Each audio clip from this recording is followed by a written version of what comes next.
Today is packing day because this weekend I am heading out to Marfa, Texas, which I'm totally excited about. I've never been to Marfa before. I want to talk a little bit about why I am super stoked about this trip because it's the first trip that I've done in a long time that there's no camera announcement, there's no press event. It's not like a company thing where I'm going to report on something for you guys. I'm actually going out there just to take pictures, personal work, make some videos, and do a bunch of fun stuff. So what is so interesting about Marfa, Texas, you might ask? Allow me to explain.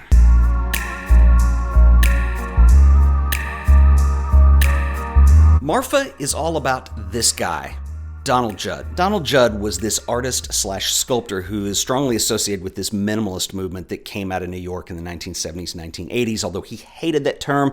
About the 1970s, he started buying land in the city of Marfa, Texas. To get away from New York, he established this huge place where he could store large-scale works of art, not only from himself, but also his contemporaries as well. Let's see if this is worded better than I put it. In his work, Judd sought autonomy and clarity for the constructed object and the space created by it, ultimately achieving a rigorously democratic presentation without compositional hierarchy. It created an outpouring of seemingly effervescent works that define the term minimalism.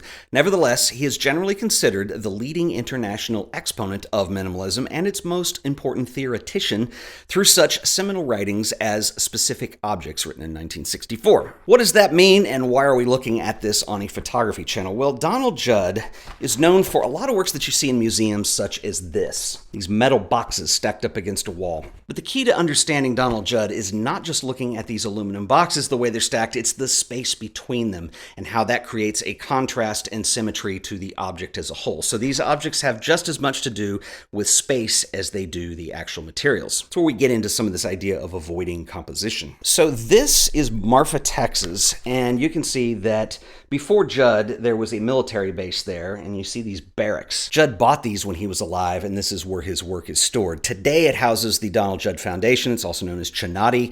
This is going to be a really cool trip. This is one of the exteriors here, and if you go inside of that, you have these cubes that line the room. So Judd passed away in 1994, and the foundation is still there. There are works on display by not only Donald Judd, but also people like Dan Flavin, Claes, Oldenberg, Robert Irwin has a huge installation there. It's really going to be a lot of fun to go see.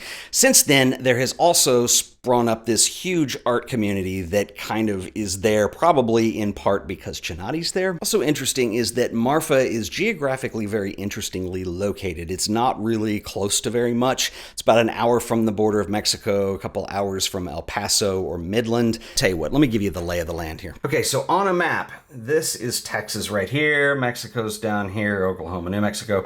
Up in north central Texas, this is where I am now. This is Fort Worth.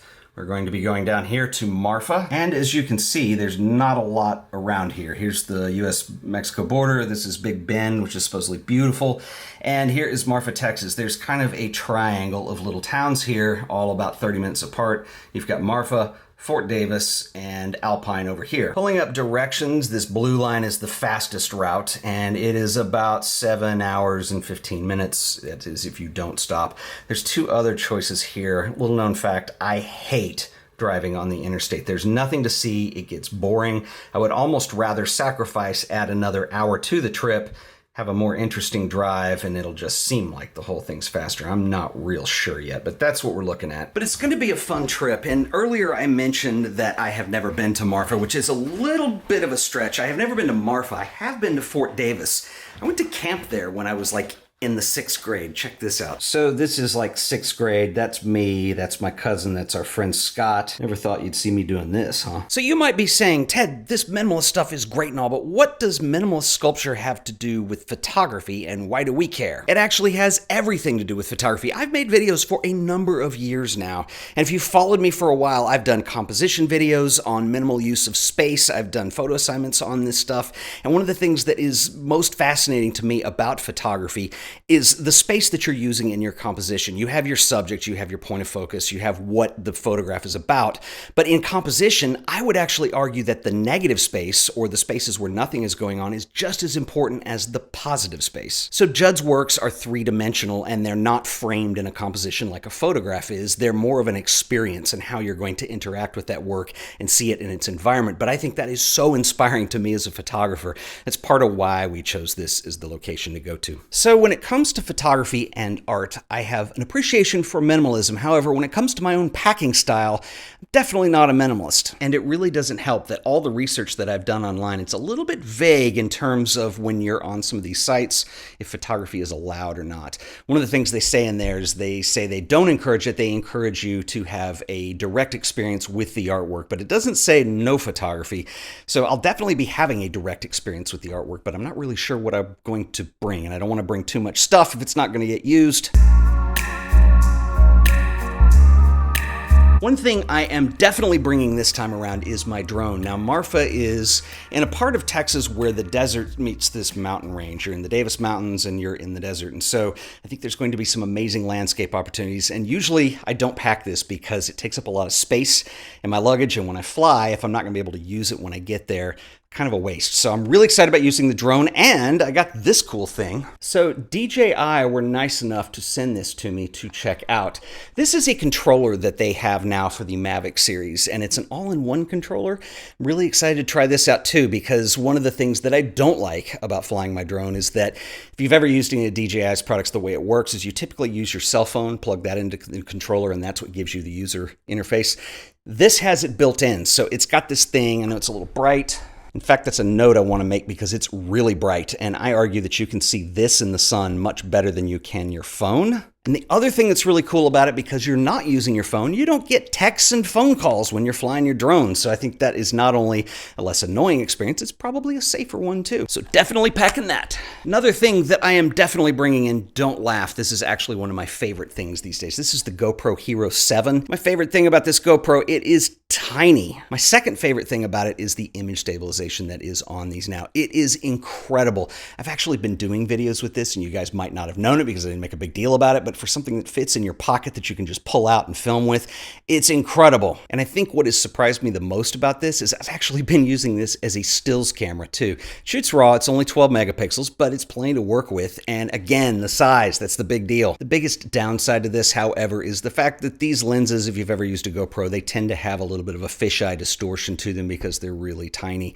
And one thing I really like about working on Final Cut is that you can use plugins to deal with the correction of some of that fisheye. However, I've been using LumaFusion on the iPad, and I'm pretty sure that's all I'm bringing on this trip, and it does not do lens correction, so that's a little bit frustrating, so we'll have to figure this out, and it may just be what it is, but I really recommend the GoPro. Very cool. Next up is this thing, which is my favorite camera that I've had recently. This is my Sony NEX7. This is not a new camera, it's a number of years old, but I had Sony do an infrared conversion on this camera, and they actually converted it to be a full spectrum camera.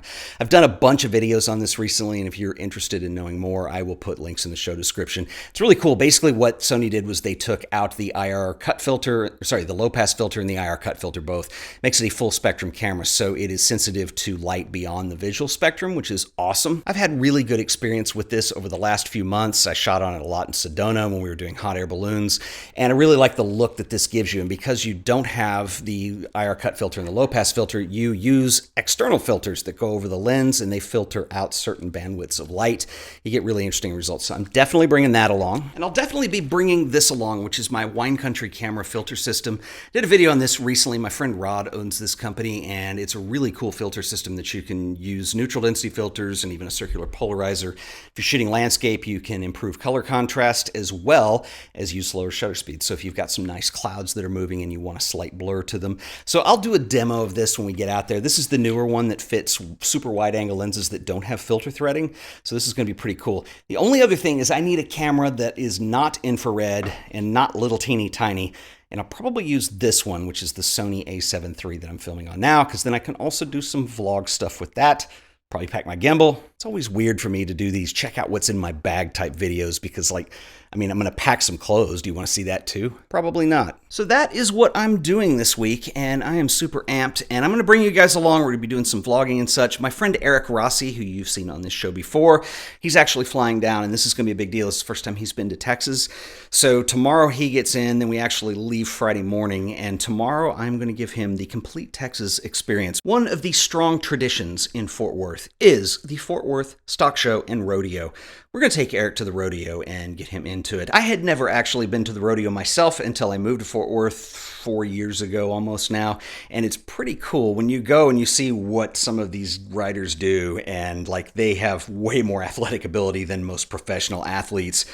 It's pretty insane, so maybe we'll do a little bit of vlogging there too. So that is some of the stuff that you can expect to see on this channel over the next few days. We're going to be doing some vlogging, and the thing about vlogging is I really don't know how it's going to turn out. So we'll all have to see when it does. It's going to be fun. I'm going to bring you guys along. If you have any suggestions or things you want to see while we're out there, drop me a comment below. I will see you guys in the next video. Until then, later.